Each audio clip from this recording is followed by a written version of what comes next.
So ladies and gentlemen, welcome. Welcome to our Accountants Empire Masterclass show. My name is Paul Jantz, and thanks for joining us today.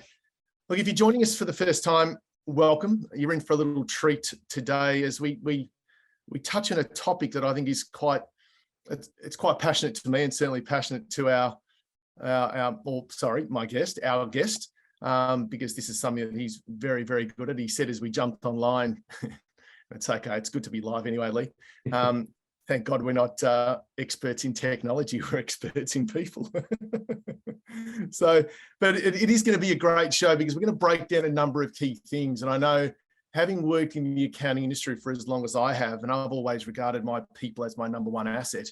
And it was one of those key areas that I spend a lot of time in my coaching days with firms, coaching them how to think the same way. And it's always very difficult.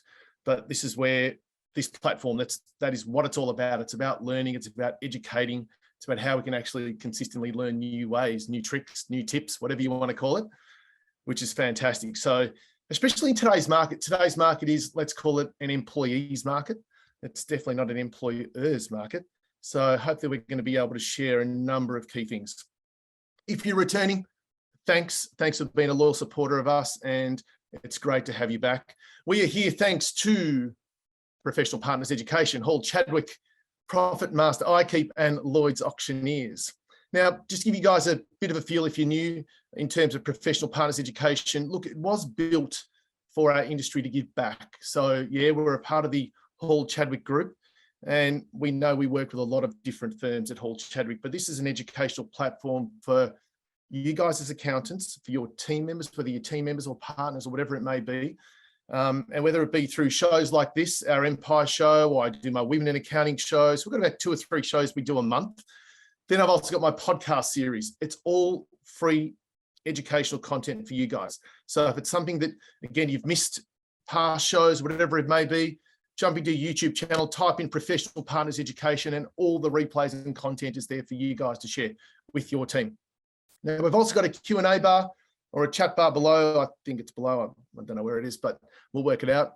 So if you've got comments, thoughts, anything you want to share, please don't be afraid to comment or certainly ask questions. We will have questions at the end, so you'll be able to ask Lee anything you would like to ask him as well.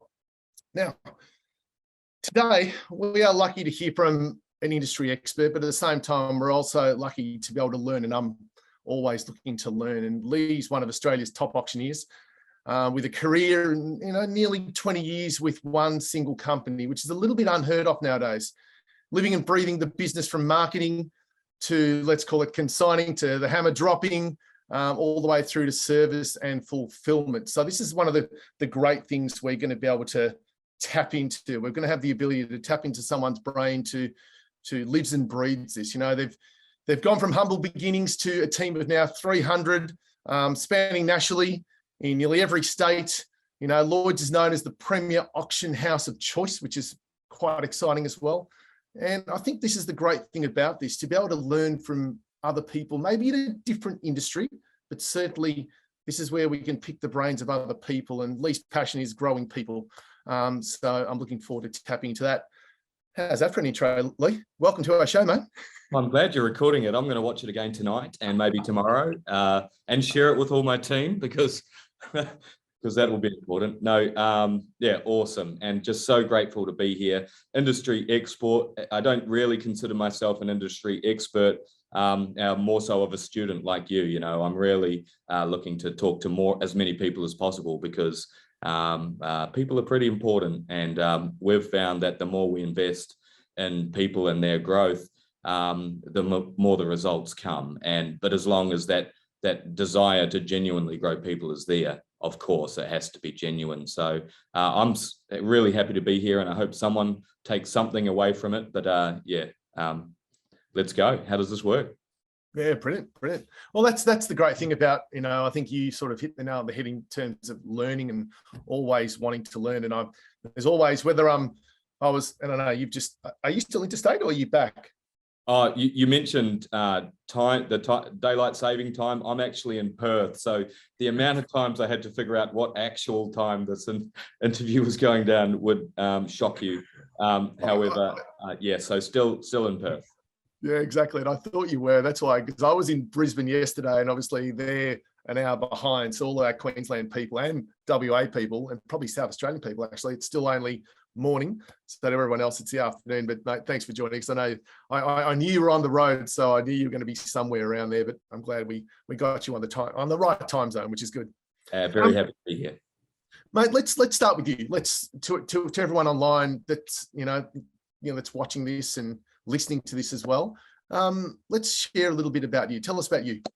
All right. So where do we begin? If I just talk about my Lloyds Auctions career, I've been with Lloyds Auctions for 16 years. I'm the Chief Operations Officer and Director of this magnificent company. And really started as the assistant to the truck driver.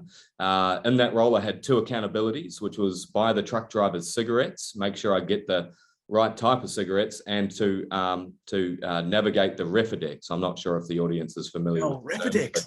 the old map before GPS. That's how long my career spans at Lloyds. So we did, and the only way we'd be able to buy a GPS was to wait for one to come to auction. So we had some pretty good disciplines early on, and with spending, and so that was my start. And obviously, chipped away. Before that, I was making beds at the Holiday Inn, and before that, hospitality. And truly, I am grateful for my experience in hospitality, because and I'm very excited to employ someone that has a hospitality background, because it really teaches you the fundamentals of service and putting the customer first, and really looking after them. So I think some of those qualities sort of helped early on. We were a team when I joined of about around 11 people, and we were going to garage sales to pick up enough stock to put an auction together once a week. So go forward a few years, we're now established nationwide. We have 14 sites around the country, over 300 staff. I think in the last 2 years, we've put over 200 Australians in work, which is something I'm very proud of. And, we are, because of all of that, we're seeing huge results and huge growth. And I've found that if you bring on the right people, you can, even if we wanted to pull the plug now, Paul, the momentum of this thing would carry on for 5 years, if not forever, because of the type of people that we've brought on, the environment that we've offered them, the excitement that our industry brings. And ultimately, I've found that people like to work with good people. And so when you put enough good people together, you cannot stop them. Yeah, well said. And I think it's two interesting mentions there, which is the Refidex, or, I think if we spoke to my kids now about a Melways, it's like they'd be going, yeah. we sort of rely on our phones for everything. And the other thing you mentioned was service. And I think it's an interesting one. And I still remember one of the things that where I learned a lot of what true service is. And if anyone wants to do this, go to the US. And for those that have been to the US and experienced what service is, sometimes you come back here to Australia and you go, I don't know, just a retail store as an example, they just don't get it.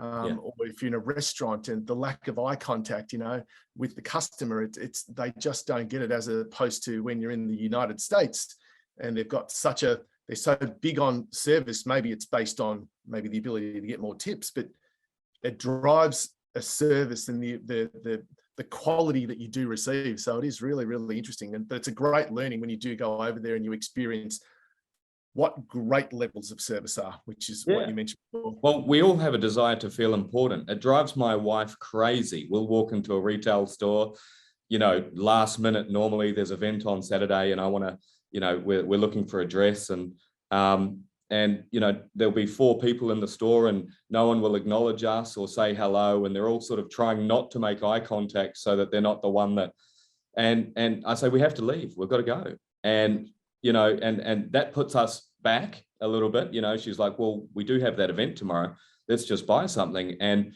I really feel strongly that people need to, that earn that business and earn that relationship, and they should be rewarded for that. And so that's how I feel about that. And just on the history with Lloyds and my career, I think there's a turning point, or perhaps a really important milestone that I just wanted to cover, which was, the assistant to the truck driver, and then, doing a few things, trying to help as many people amongst that 11 strong team, and particularly the founder, Andrew Webber. And he's a hard worker, and he's really family oriented, and he'd give you his last $10 out of his pocket, sort of thing. So I would marvel at his ability to make everybody feel safe and feel important. And when I first joined, everyone would say, "Oh, gee, I'd take a bullet for that guy."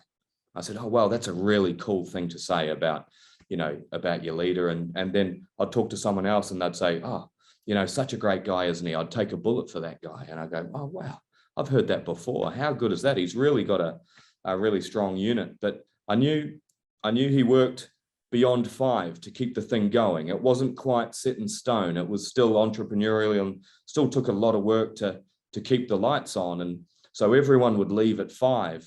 And so I'd go into his office. And I think this was a very important part of my career. I'd go into his office at 5 every day, whether just to sit down and be with him, and he'd try and kick me out. And I'd say, "I'm not leaving until you're leaving." I'd listen, I'd hear how he'd speak on the telephone, and eventually he started throwing me different things that I might be able to help with. And so the contrast between, "Oh, I'm loyal, I'd take a bullet for this guy," I'm okay with all of those comments, but you're leaving at 5 and this guy's staying back till ungodly hours to keep this thing going. And so I didn't have an issue with the comments. I had an issue with the sort of, saying it, but not living it. And so I got lots of experience with him. About 5 years passed, and he said, "What's important to you, Hamesy? And what do you want? You're really stepping up." At that point, I'm wearing slacks, and my parents aren't disappointed in me anymore. And I go, "Well, what do you want, really? Like, you've given me so much." And he said, "Well, all I did was give you a leg up, Lee. You took it. Not everybody takes it. And what else are we here for, really? Why don't you give someone else a leg up? That's all I ask for." And so from that point, using the auction platform and industry, and that's what I love about the industry, is that it encourages so many diverse, anyone from any background, age group, and profession can come into Lloyds and really succeed. So I've decided to commit my career to giving as many people a leg up as possible. And I really feel like on your last day, Paul, when it's all said and done, I don't think you're thinking about your assets or the boat or the house. I really truly think that you will be thinking about the people that you've had an impact on and the people that have had an impact on you. So I reckon that's a pretty good reason to get up in the morning, don't you? Yeah, look, and I think that's an important point. I suppose if you're an owner of a business, you approach it a little bit differently to a employee or a team member. But it is you've got to want that drive. You've got to want to get up in the morning, and it was probably one of the key things. Yeah, again, that when we ran our businesses, it was always about making people feel like they want to make a difference to something in their role, and encourage them and empower them to be able to do that. So, mate, so you just mentioned, I think your career at Lloyds, and it's probably close to 20 years, I think it is. So what drives you in your role? Obviously you are traveling a lot, which, there's now 300 plus staff, 14 different locations you mentioned. What drives you in your role?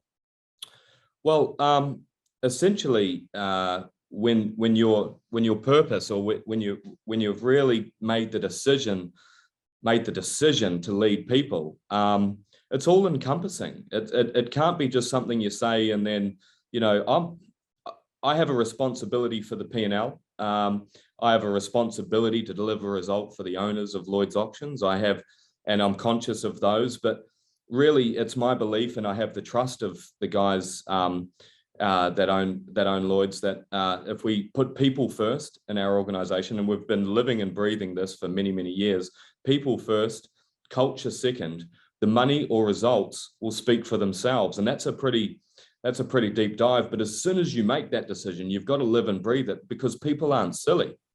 So there can't be a poster on the wall and then you're doing something that contradicts what you say. So what drives me is that text message from someone late on a Thursday night, one of your team members that says, gee, you know, Lee, I don't know if you get this often, but I really want to thank you for putting that time in, because I really didn't think I was going to be able to achieve that. And you never gave up, and you believed in me enough for me to believe in me. And I just couldn't thank you enough. And, you know, that drives me. That drives me is people really making a difference, people's growth.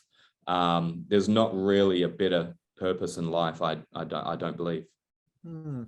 Interesting, isn't it? And I agree with you. I think, and that is always the challenge, that, as you mentioned before, the poster that may be on the wall, or let's say, you know, there's a lot of companies that you know, that want to put up their values, and as, you know, like a poster, I suppose, their values. But if you're not living and breathing it, the team are going to see that and they're going to question it. Yeah. So there's an important lesson to everyone listening as well, that if that is something that you're going to do, and a lot of people like to do that. I know we had ours as well when I had the office on the Gold Coast. It was on our wall. It was massive on our wall when we walked in, but we had gone through them and what they meant. So not just a word, but what was the meaning behind it. So there was a statement behind it as well. And it was something that we always spoke about, because that means we are looking to live and breathe it every day. So, you know, that's an important part. Absolutely.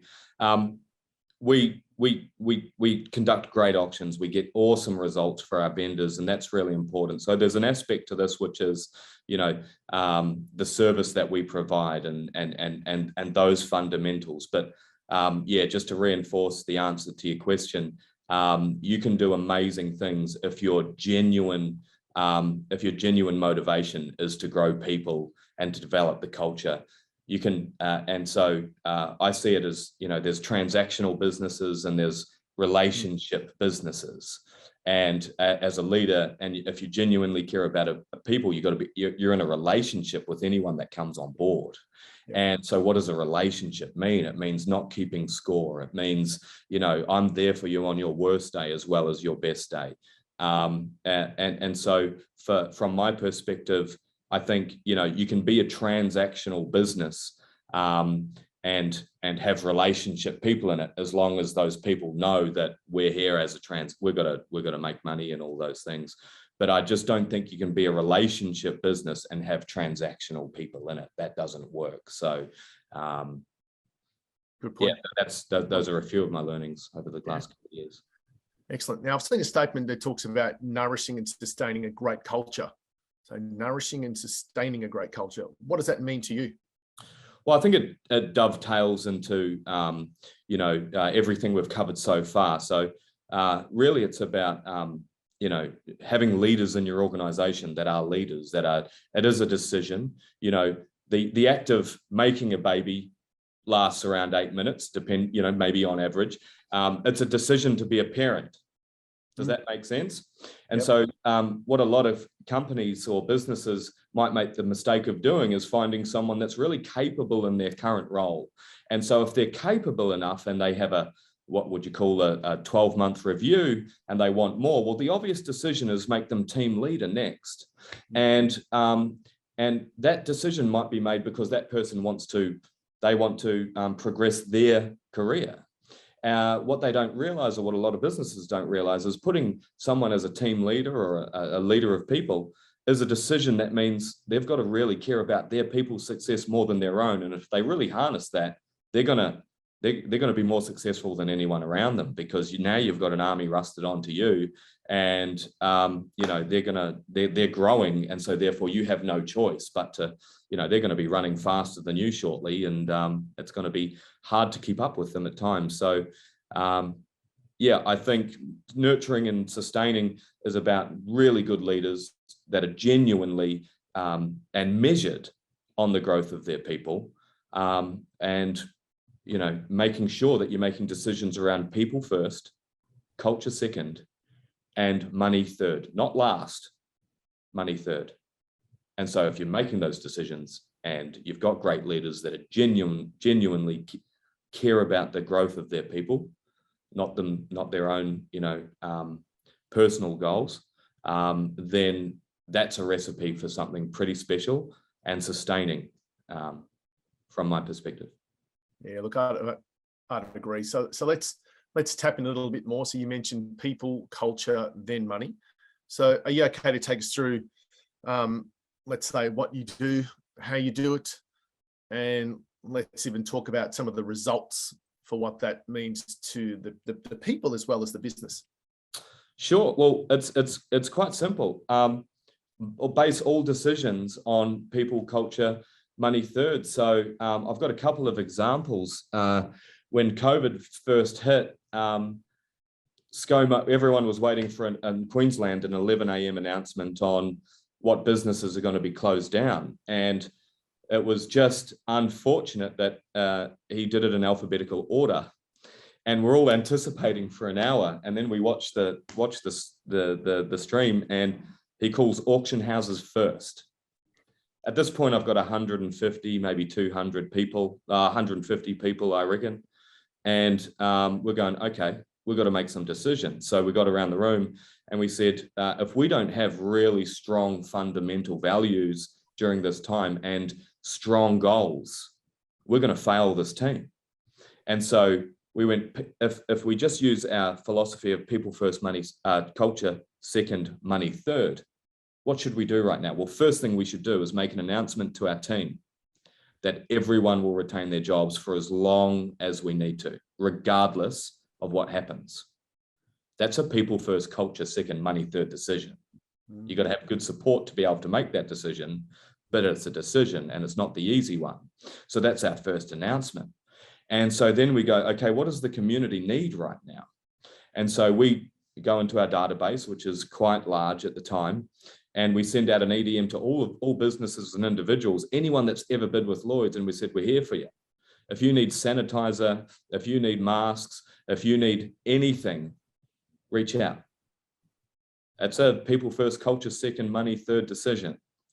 And so what came from that was a morning I'll never forget, which all of our leadership team manning that inbox and the phones for 2 days straight, non-stop. And so that's not you don't see that result on a P&L straight away, right? But that's the right thing to do. And so from that came our community was galvanized. It trusts us and we trust them. And what our people saw, that we live and breathe people first, culture second, money third. And I'll have people come in and they want to grow within the organization, or they've realized that this place is home and somewhere safe for them to be able to have their career and support their family. And they'll say, what do I need to do next?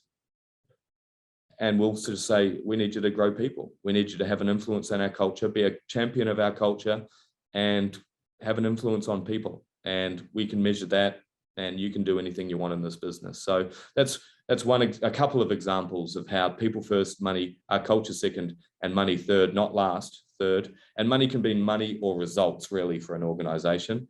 If you use that for all of your decision making, then it sort of weeds out anything that is not so important and really prioritizes what's important in an organization with people in it. Yeah, I'd agree. And that's the again, if any of you guys listening to this, you've got some questions, like I've got sometimes questions that I want to go through, but I'm going to stick to what we're going to stick to and then come back to stuff if we can as well. So if you've got any questions you want to ask Lee, please drop them into the chat bar or into the Q&A. But I spoke at a CPA conference, maybe back in July, I think it was. And, I spoke about the importance of people. It was a funny one, actually, because we spoke about how people and how people can lead to greater profit margins. And, you need to create capacity in your business to grow. But the loss of people as well, this is probably a really important one where some people may not take this into consideration. If you lose people, or people that are not committed to your vision or your purpose or your values, as you've just mentioned, it becomes really, really difficult. What's your approach, I suppose, to growing both, let's say, existing verticals and new opportunity verticals? Because unless you've got the people to grow, how do you grow? So sorry, what's your question? In terms of the making sure that you've got the right people or the capacity. If you guys have, obviously been able to grow to 14 locations, 300 people to be able to do that, but Yes. still stay on your people, culture, money third. Have you got any thoughts or approach to actually growing? Because obviously you've grown the business so much as well with the people. So with your existing verticals, let's call it, and any sort of niche opportunities as well. Great question. And truly the answer is the latter is actually the result of the values and living by growing people. So there is not a piece of paper or a goal or a whiteboard or a mission statement 2-3 years ago that said national national domination. There's just that wasn't one of our goals, right? And so it's actually been the result of, okay, let's bring on people. Let's make sure we recruit on attitude. Let's bring on great people that want to come on and do something, and let's develop them. And by develop is an easy word to throw around, but let's care about what's important to them. Let's listen to their answers and make sure that we're delivering on that stuff. Let's document it. And so when you have enough good people, Paul, and you're just on the Gold Coast and great people have come on board and they've really gone from the forklift driver, they've learned some skills and got some ideas that are great ideas, you have no choice but to go and take a position in Brisbane because you have all these great leaders just pushing. And so if you get the people part and the culture right and you understand what's important to them, we've had to go out and sign up different leases and carve out other companies to be able to deploy these great people, and then they get the opportunity to do the same thing. So, and that's because we're genuine about the first part. So it wasn't a open up these sites and then create a vacuum and then try and grow people. It was grow as many people as you can and genuinely grow and measure them on how many people they're growing. And then your hand is forced. You've got to start carving out new opportunities. Yeah, agree. Sorry to chop you up there. You mentioned two really important things there that resonated with me, and that is attitude. So hire on attitude. Is there something is there a framework something you use, or is your gut, or did you ask sort of really good questions, or how do you go to assess someone's attitude? Well, I think there's a few fundamentals. Obviously, you're looking for certain skill sets, and normally you recruit, if you have a recruitment team, normally they're vetting a few resumes and making sure that they're putting forward people with the right skill set. So you've got to assume that part's been done. So by the time it gets to you or a team leader, and they've got the skill sets, I hope I'm not boring you, Paul, but people first, culture second, money third. And so our interviews conducted around, it's amazing bringing in an accountant or bringing in a really, a BDM who's had huge success over the last 10 years and a $3 million a month portfolio. They're not expecting my first question in the final interview, which is, give me 3 examples of someone you've helped without expecting anything in return. That's a good one. That's a good one. That's a good one. Yeah. So you got to recruit on attitude. You got to recruit people that want to make a difference, want to be a part of something, share your vision, have a great attitude, because on the worst day, you need to know that they're going to have your back, not just everyone. I've found everyone's happy and your friend, when things are going well. And so you want to be surrounded by people when things aren't going so well, and large growth in an organization puts you to the test at times. So you're going to need people around you that are just roll with the punches type of people, really well raised, or maybe they've been told they're not going to be able to achieve something before. And so you go, well, welcome aboard. You're in the right place. Show me what you can do. People first, culture second, money third questions. at the interview process normally helps. Yeah, love it, love it, love it. And a great little tip there for anyone that is actually watching this. The other one that sort of resonated with me was the word you used, development. Now, obviously, this is education. This is development.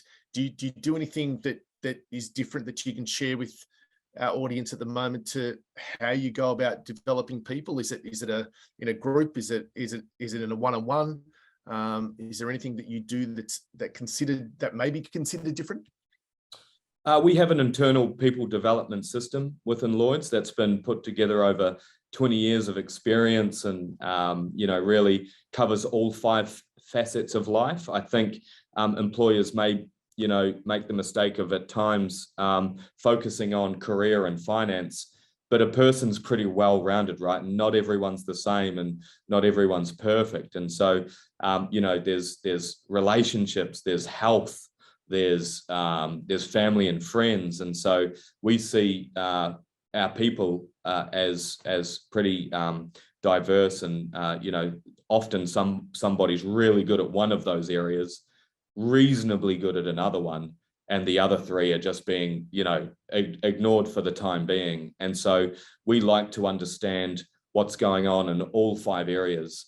And then once we understand what's important to them and really listen to what's important to them, then we're able to, deliver those things. So, and it's about imparting that on your team leaders and leaders, because you've got to have genuine leaders. I'll take you back to the start, that really care about their people. And again, I feel like I'm sort of repeating myself a little bit, which is probably not helping the audience too much. But no, it's good though. It's good though, because it's key messages. Even when you just mentioned listening, it's a key thing, isn't it? A lot of people don't want to listen; they want to talk. Yeah. So, it's a simple thing when you think about it. But if you're asking a question, and if you're listening, there's also listening, and there's listening and being distracted. So if you truly care about the person that is actually giving you, or the time, some messages, you've asked the question, so you're listening. It's not about, nowadays, it's not about getting on your phone. It's not about being distracted over here. It's not about listening to someone yelling. It's about giving them your time and attention to show that you care about them. That's right.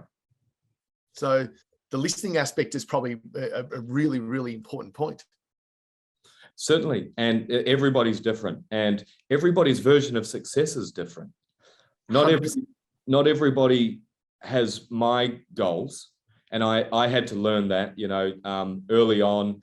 I thought everybody was ambitious, and everybody wanted to get to the top, and everybody wanted to be on 6 figures, and everybody wants the big house and the boat. And I had to learn that some people want to be happy. Yes. Some people want to be happy in their work. Some people love cycling, and so they can give me their best between 8 to 5. But if it's okay with you, Lee, I won't take your call after 5, because I'll be doing what I love. And so, everybody's different. And so when you are talking to them and understanding what's important to them, you've got to understand what is your relationship with work. Yes. And then listen to the answer, and you can lead them accordingly. Yeah, good. It's funny, I caught up with a couple of mates last night, and we were talking about people again, because he runs quite a successful stair business, and he was talking about and he's going to tap into something which I'd like to hear your thoughts about, and it's about money. So you mentioned people got different objectives, which is 100% right, but is it all about money? Because sometimes we feel like, and certainly in this industry, in our accounting industry at the moment, obviously it's an employee market. So a few questions here. Do you believe in overpaying people? So there's a lot of, firms at the moment are saying, well, you know what, the going rate could be 90, maybe I offer them 100 plus super. Do you believe in overpaying people to retain people? Does it send a good message? Does it send a poor message? Love to hear your thoughts on that.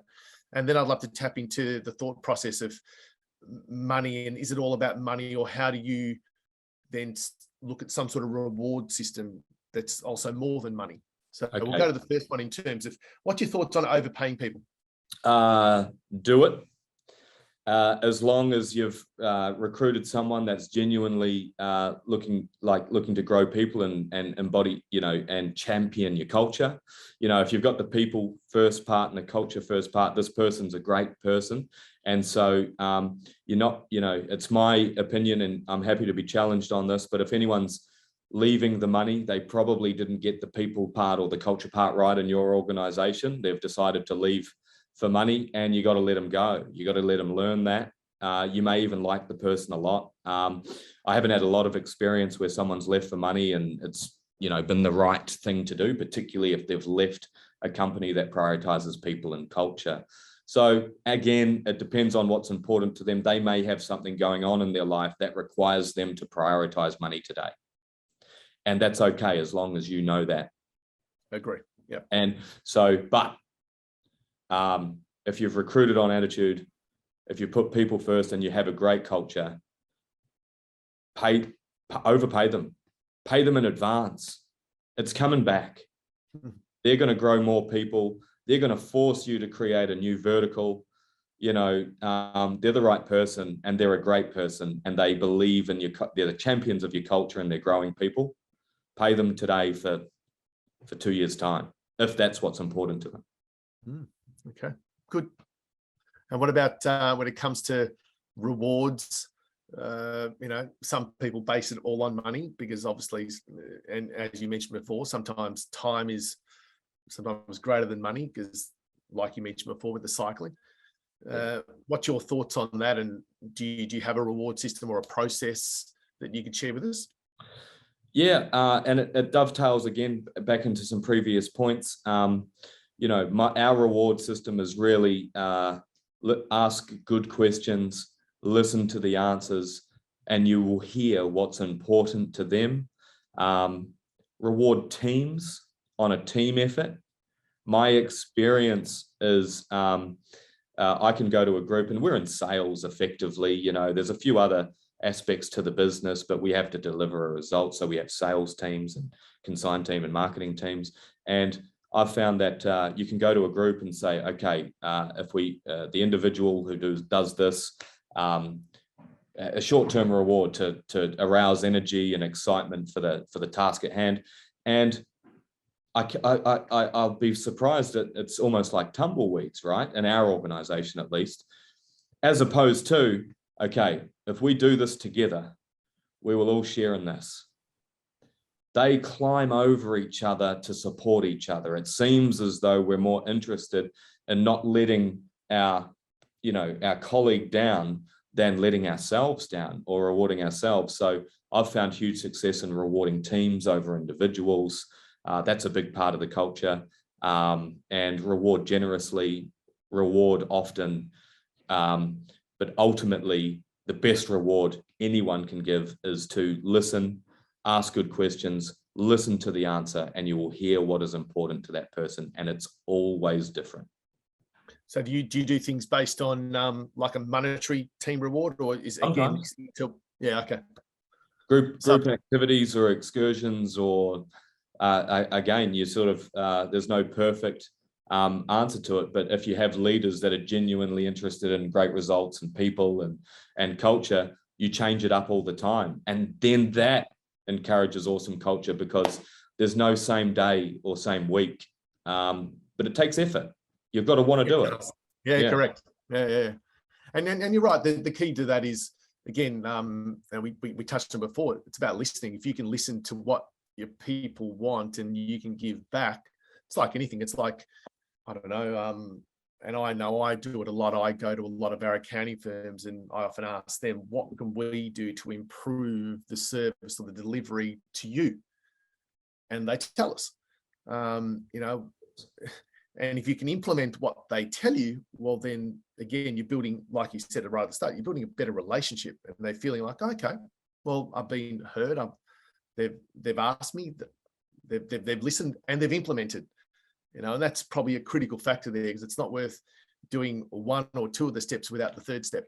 Yeah, I think it drives some of my team. Well, it drove some of my team crazy early on, Paul, where they've come on board, they've realized this is the place for them. They perhaps weren't expecting it, or it was a bit strange in the beginning. Do they mean this, or is this real? How I've been asked often. You know, when it comes time to talk about, okay, what would you like from me next? Or they'll come to me and say, you know, what can I be doing?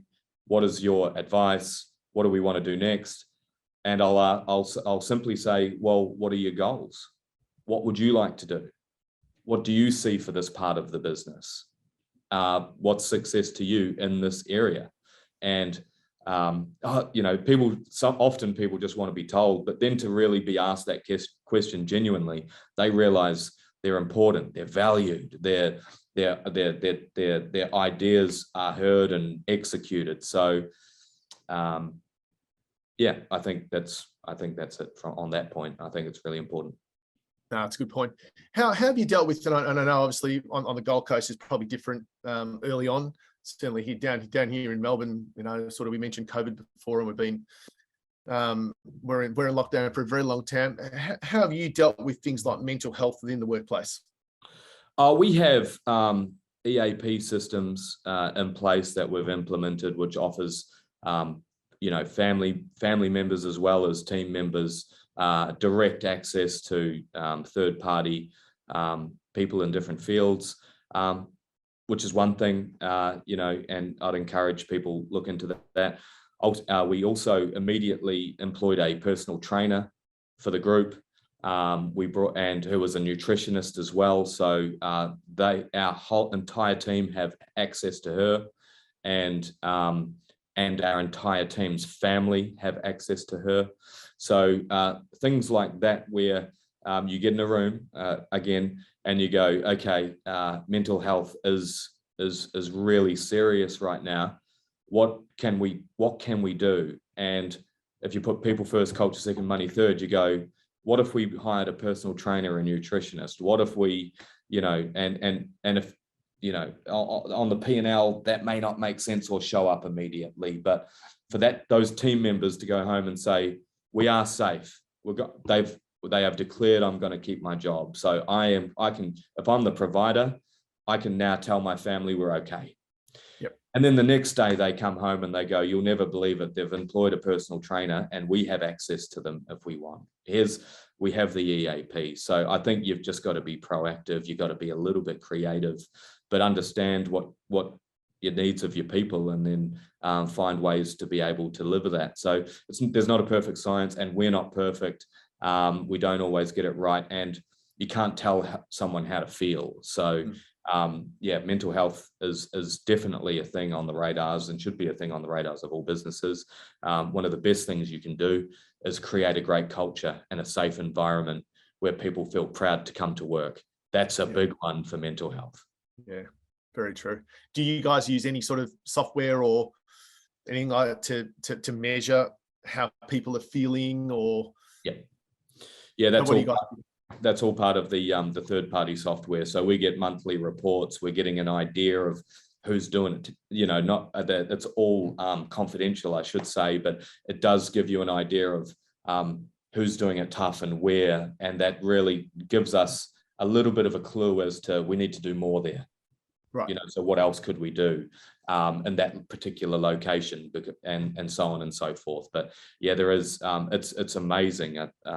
The software that's come on board and the intel that you can get from it, and you've got to do whatever it takes to be able to support your team. So yeah, I think you're right, and you know, again, this is probably the next layer where a lot of people, and there are, I think, again, tech has driven the ability to get better reporting of your people, or whether it's pulsing people daily, weekly. There's a lot of different companies that do it, but at the same time, it's about what you do with the data. It's about, if you put in, as you mentioned, if you're putting people first and then culture second and money third, as you've spoken about, well, again, it all comes back down to the leaders who say, right, I've now got this information. What do I do with it?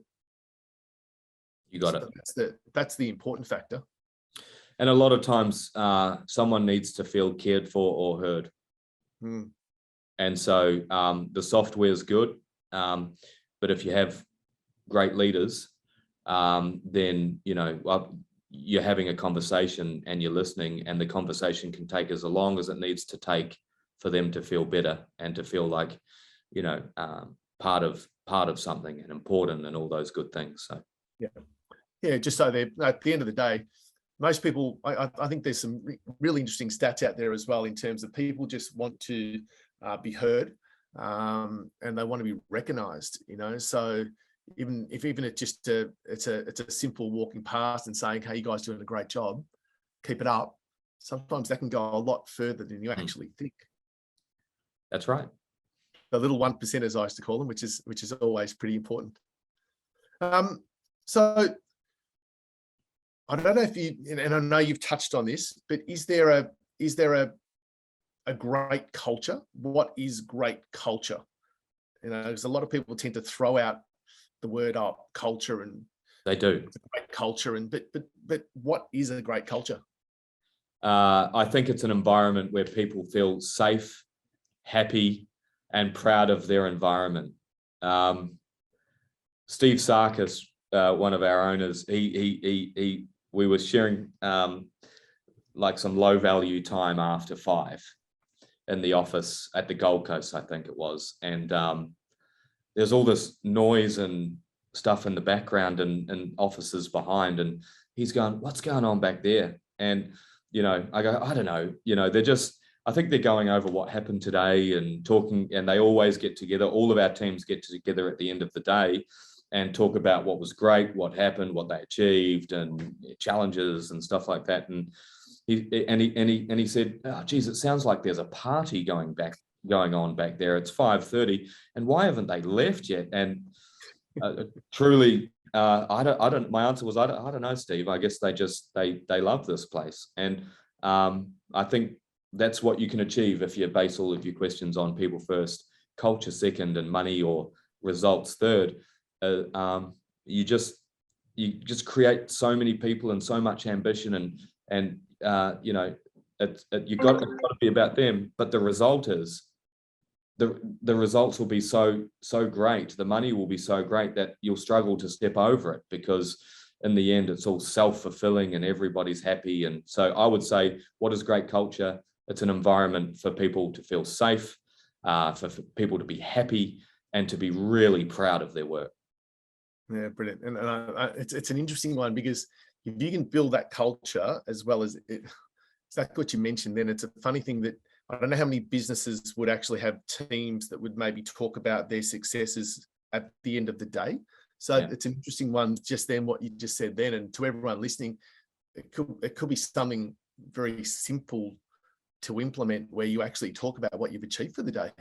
I know I do it with I do with my kids. I got 3 young boys, 12, 10, and 7. And one of the things we talk about around the dining table every night is, what have we learned for the day?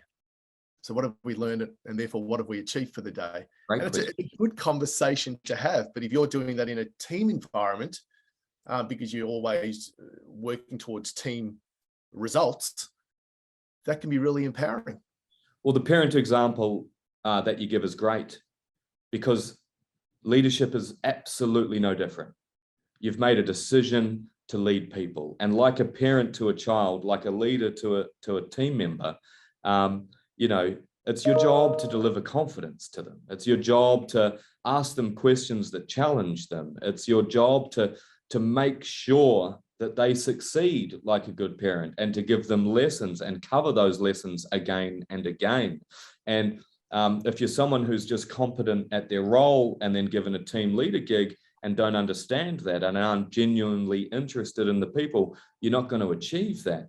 However, if you have put leaders in place that care like a parent cares for his child, you know, you've reminded me of a story where one of my biggest fears is public speaking. It was one of my biggest challenges at school. Turns out my role has me public speaking, you know, every second day now, and in front of cameras and whatnot. But one of my mentors actually, he put a camera in front of me and he goes, hey, we're just doing a little project. Would you be able to walk through the Lloyds store and just do a piece to camera describing what's going on for his uni, I think his son's uni project. And I go, yeah, sure, no problem. Like, I didn't see any value in it, but I can do that. No, and I didn't realize what he was doing at the time. And so I did it. And every day, and I knew it was bad, right? It was my first go at camera. It was my feeling that it was terrible. And every day when I called him or he called me, he'd start with, gee, I watched that video again, Lee. That was amazing. You are unbelievable. And I'd go, at the start, I'd go, oh, get off the grass. There's no way that thing was good. I never want to see it again. And 2 days later, we get on another call. We go, I had to watch that video again. You are so good in front of the camera. And, I'm going, okay, whatever. And it kept on happening until I believed that I was great in front of camera, what I've realized. And so I understand what he was doing. It was about having belief in me to be able to do it and repeating it enough until I believed it. And so he knew that this business was going to be well documented, and what we are going to achieve here will end up covering stories on the news. And so it was about getting me confidence and speaking in front of the camera and stuff like that. And that takes someone believing in me and repeating it enough until I believed it. Now there's a part on our workplace health and safety manual that says the most dangerous part at Lloyds Auctions, the most dangerous place at Lloyds Auctions is the space between Lee Hames and a camera. That's in the manual. So I guess to just use that example, it's our job as leaders to believe in someone and give them confidence. And that takes work and repetition, proven by that camera example. And so the opposite of that is someone coming into me, a team leader coming into me and say, I don't think so-and-so is going to make it. And I go, let them go. And he goes, oh, I thought we were going to talk about it. And I said, well, you've already made the decision. He said, I haven't made a decision. I said, yes, you have. You've said, I don't think so-and-so is going to make it. And the truth is, you could have come in here with two approaches. Hey, so-and-so is having trouble. And so I feel like we need to do this, this, and this. And if I ride side saddle with him for the next 4 weeks and check on him in the morning, at lunch, and at night and ask him what he's learned, I think he'll make it. But I need to put in that effort. Is it okay if I just take that time for the next 4 weeks? I think it's going to pay dividends. Or I don't think he's going to make it. And my point in that example is whatever you believe will be so. And so if you believe he's not going to make it, then he won't, because you'll act accordingly. If you believe he is going to make it, he will, because you will act accordingly. I was atrocious on that video, John. I was bad, but someone believed in me enough and repeated it until I believed it. And so that's a pretty cool example.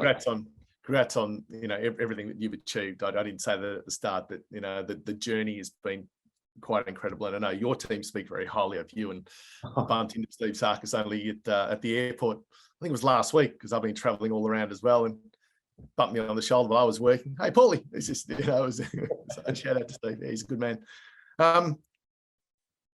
One thing, and it's a funny thing, coming back to just one thing before I go to maybe some advice and some questions, because we're getting on to 5-2 now. So the one thing that, because we've been doing this with my kids for quite a while as well, it's an amazing when you build up that muscle, that habit muscle, that, now they're almost competing to tell me what they've done before I even ask the question. So we sit down to eat. There's no, TV, and there's no devices, and there's none of that BS.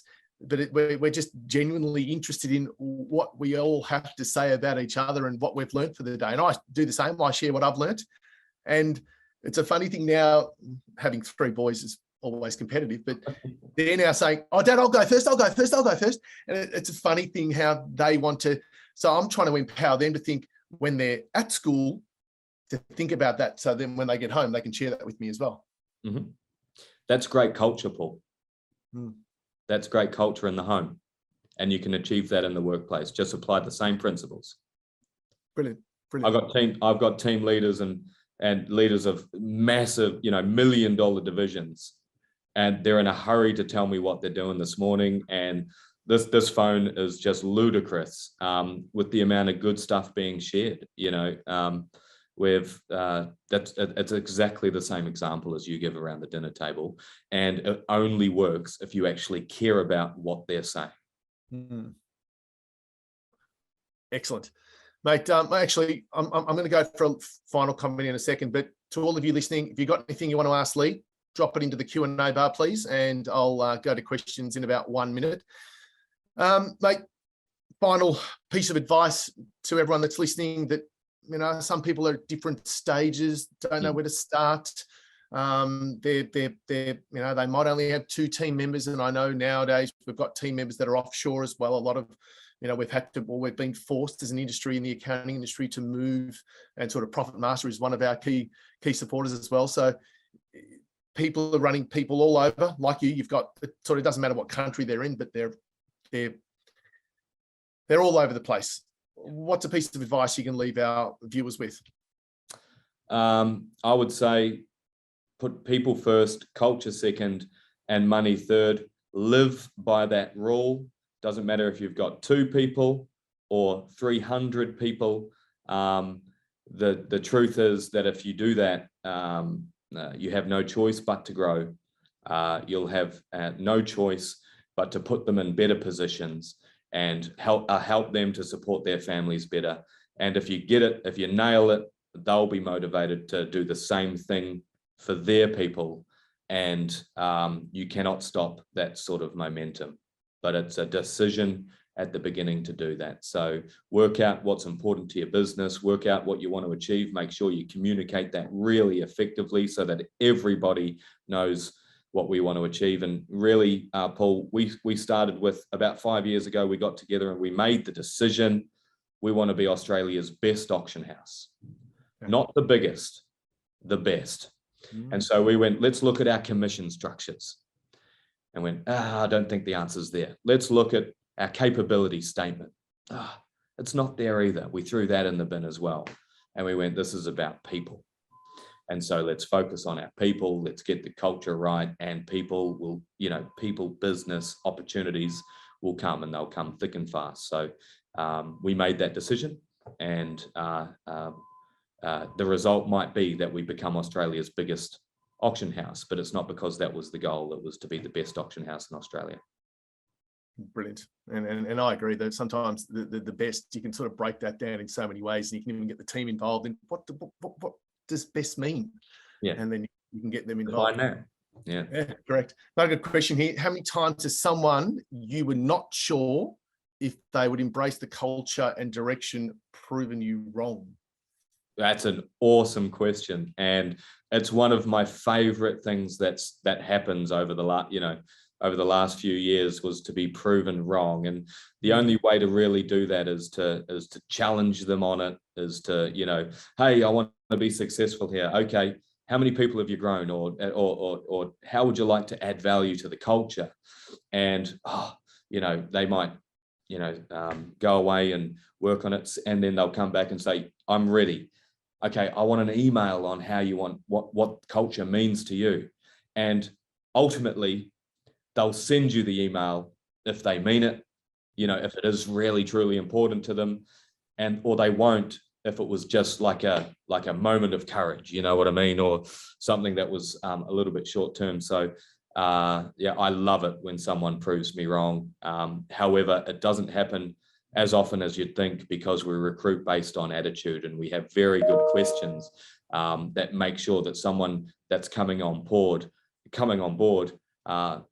people are important to them, and having an impact on people are important to them, and they can give me examples of doing that. So it's not coming up as often nowadays, because we've really, the recruitment process is very sharp, and we know roughly what we're looking for and who will do well in our organization. But I love it when it happens. It does happen. Yeah. Another quick one before we sign off. Hope it's okay. How do you make sure someone is the right fit for the business?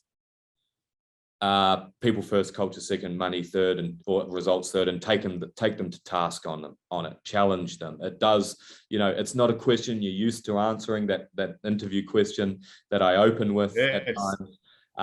It challenges your character, it challenges your purpose, it makes them think, geez, has this all, and it's okay if it hasn't too, as long as, like they might go, oh, they might not have been in the environment where it encourages helping people. So you've got to remember, it's not their fault if they haven't been motivated to help others instead of just, which is okay. So ask really good questions, and don't be too judgmental if they don't have that experience, because you'll know in the interview, you really will know in the interview if someone's going to be a fit for your culture, as long as they're, they've got energy, they give examples of rolling with the punches and having a great attitude on their worst day, or if they're open about when they're not, or if they don't. I would say recruit on attitude, and that does a lot of the work for you. Brilliant. Mate, it's gone past 1 o'clock here. I don't know what it is over there. I don't even know what the time difference is. Neither do I. But mate, thank you for joining us. Thanks for sharing all of your thoughts, your ideas, your wisdom. I talk about little golden nuggets, and there's probably 5 or 6 or 7, and that's the great part about these sort of things. Thank you. It goes into our YouTube channel, and you've got the ability to replay it or watch it with team members and learn from it. So, mate, thank you again. I know you're a very busy man, and you're coming to us from Perth today, so certainly appreciate you for being a part of our Empire Masterclass. I really appreciate your time, and everybody that's listened. And again, I don't consider myself an expert. I consider myself a student of people and great culture as well. So if anyone listening wanted to reach out and talk about anything, discuss anything that we've discussed today, or anything else, I am a constant student. So I would love to hear from anyone if they have some thoughts on what's been discussed today, or thoughts that haven't. I'd love to hear from anyone. Brilliant. Thank you. Thanks, mate. To all of you guys that have joined us, thank you again. I know we're just gone over 1 o'clock Melbourne time, or I think it is Melbourne time. God, I don't even know where I am. But certainly to all you guys, we hope that we've been able to share and impart you with some learning, some education. I think the student of learning, I think, is a brilliant phrase. But I think, that's what this is about. So just quickly, I have an additional show that I'm putting on. It is next week. This is Mental Health Month. As all of you guys, or maybe you don't know, I'm a big advocate of mental health and some of the key things that I've been doing in that space. And on the 10th of October was World Mental Health Day. I probably don't think it was publicised enough, to be honest. So I've decided to put on a bonus show as we talk about mental health, and I've got 3 amazing panelists that are joining me. So if you've got the ability to join us, it's next week. It's the 26th. It's at 11 a.m. I think it is, Eastern Daylight Saving Time. So if you've got the ability to join us, please join us. Otherwise, signing off till I see you next time. Thanks, Lee. Thanks, everyone, for joining us. Thank you.